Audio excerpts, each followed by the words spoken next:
Jadi saya ingin menjelaskan satu hal. Siapa yang salah dalam carut marut politik kita hari ini? Siapa yang bersalah? Jokowi. Salah.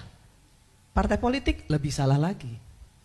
Partai politik yang menjadi akar permasalahan seluruh ya kericuhan yang ada di negeri ini.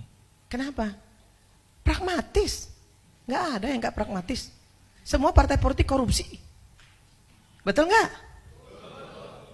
Kita nggak usah tutup-tutupin itu. Golkar pernah nggak jadi oposisi? Nggak pernah. Di dalam terus kok. Maunya aman-aman aja. PDIP ini bagusnya jadi oposisi, dia bagus. Tapi ketika dia menang dia nggak bagus. Karena ketika dia sebentar. Karena ketika dia menang dia diam seperti kura-kura. Tapi ketika dia kalah baru dia menjadi betul-betul jadi wong cilik. Itu pendapat saya. Soal kecurangan-kecurangan yang ada yang tadi dikasih tahu Mbak Bibip dan lain sebagainya hari ini di sini saya buka. Saya pelaku. Saya adalah caleg. Saya harus keluarkan uang sekian miliar untuk bisa duduk. Yang seperti Pak JK bilang tadi, betul. Tapi saya apresiasi sekali tadi Pak JK bilang kita bukan untuk menang-menangan. Kita mau cari solusi kan hari ini di sini. Bagaimana election kita ke depan ini harus lebih baik. Kan itu intinya. Kalau itu yang mau kita lakukan, perbaiki partai politik kita. Jangan pilih calon-calon anggota dewan yang dari oligarki politik.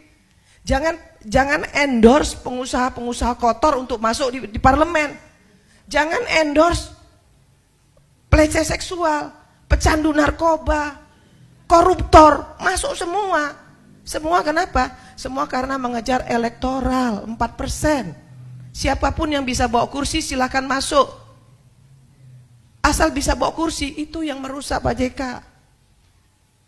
Jadi jangan juga PDIP mau ngomong bahwa yang salah itu semua Jokowi. Enggak, kita semua salah.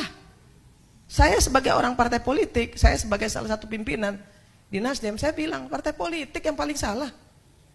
Yang mengendorse si Samsul siapa? Partai politik. Lah, yang ngendorse Samsul itu kan partai politik. Bapaknya senang-senang aja di endorse. Terus Pak PDIP misalnya bilang Jokowi pengkhianat, mengkhianati PDIP. Lah kalau memang mau membenahi election ini, nggak perlu dong ribut-ribut. Jokowi nggak lagi bersama dengan PDIP, nggak perlu.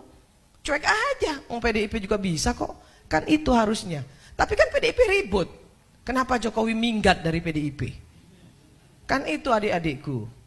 Dan jangan mau juga yang mahasiswa hari ini ditantang-tantangin untuk turun ke jalan, kemudian jadi korban, jangan mau.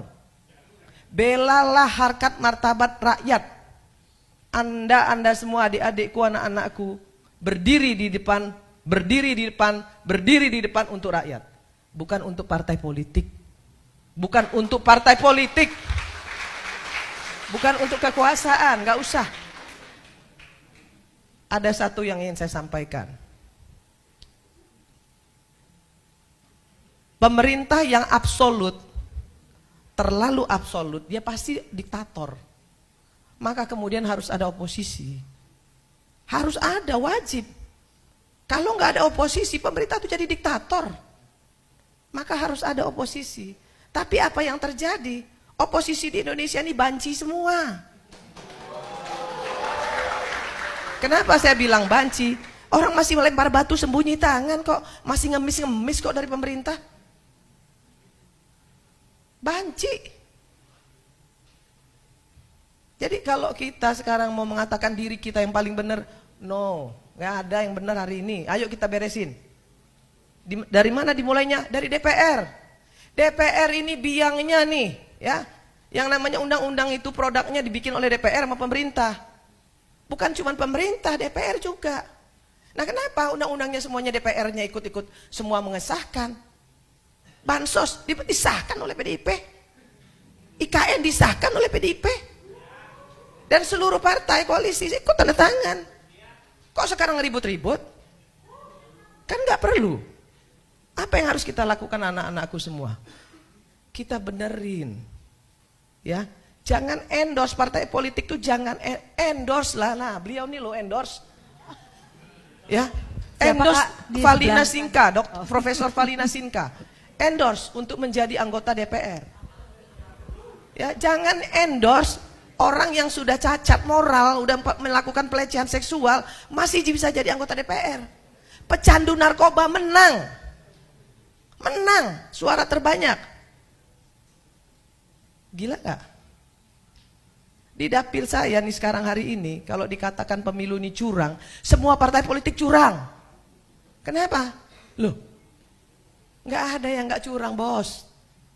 PDIP punya bupati, Nasdem punya bupati, PAN punya bupati, semua partai politik punya bupati, dan mereka semua bisa nunjuk KPPS kok. Dan KPPS itu membela partainya masing-masing semua. Mohon maaf, bos. Mohon maaf, bos ya. Semua itu fakta, anak-anakku, itu fakta, nak. Itu fakta. Semua KPPS ya, itu ditunjuk oleh bupati, ditunjuk oleh camat. Mungkin kecuali beliau enggak kali ya. Tapi kalau yang lain iya. Maka kemudian yang dilakukan apa? Ya perintah bosnya. Perintah yang nunjuknya. Tahu nggak sih kalau mau jadi komisioner KPU itu berapa bayarannya? Mahal. Sampai dengan 500 juta mau jadi komisioner kabupaten. Mau jadi KPPS berapa? Ada duitnya. Nah, kalau semua itu seperti itu, terus kita mau ngomong, ya, mau ngomong pemerintah aja yang mau kita salahkan, nggak bisa, bos. Salah semua.